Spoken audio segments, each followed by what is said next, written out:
Hi, I'm Tracy Brown, First Providence Management Services. Today's message is 10 successful steps to self-managing. If you want to make the decision to manage your property on your own, I want to give you the successful steps to doing that. I have over 32 years of experience in the real estate industry, and then hopefully my wisdom and knowledge can help you be successful at self-managing. Number one, you got to determine the right rent to charge.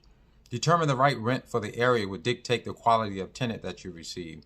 You want to go and get a rental analysis, or you can use some local information, even from Zillow, to tell you the right rent to charge, give you a good estimate. Don't overprice the rent and don't go too low. That's extremely important.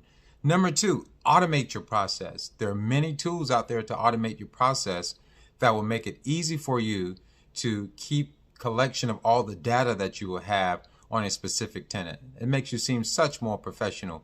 You have a couple software programs out there that are very inexpensive. One is called Tenant Cloud. The other is called RentTech. You can try either one of those programs to help you be successful at self-management. Number three, familiarize yourself with the Landlord-Tenant Act. The Landlord-Tenant Act laws are extremely important, and they can make or break you in this industry. HUD, which is a Housing Urban Development, set the guidelines and standards for housing all over the country. You can go to HUD.gov, look up the rental information, and get some insight on some things as well. Know the laws. Number four, screening tenants diligently. Getting a great tenant takes good screening. One of the things that you want to look at with the screening is the credit. That's extremely important. So get your tenant screening process in place. Number five, the legal lease agreement. Make sure that your lease agreement is a legal agreement that's looked over by an attorney. There are some clever tenants out here, and you can really get yourself in a jam. Next is number six, prioritize property maintenance. You want to put your property on a priority of maintenance schedule. That's going to help you tremendously on keeping up the property and dictating the quality of your tenant. Number seven, conduct regular inspections. Extremely important.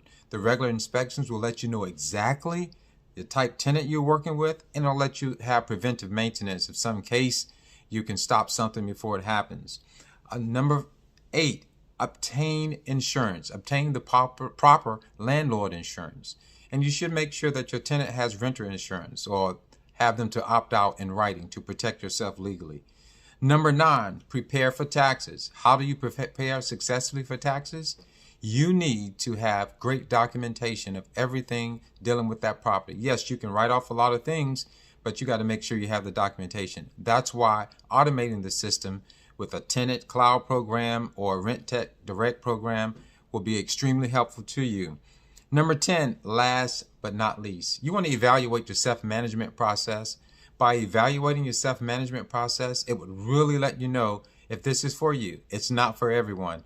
If you determine self-management is not the best for you, that's right, pay someone a 10% monthly management fee to do it for you, and that's tax deductible. If we can help you at First Providence, we would love to hear from you.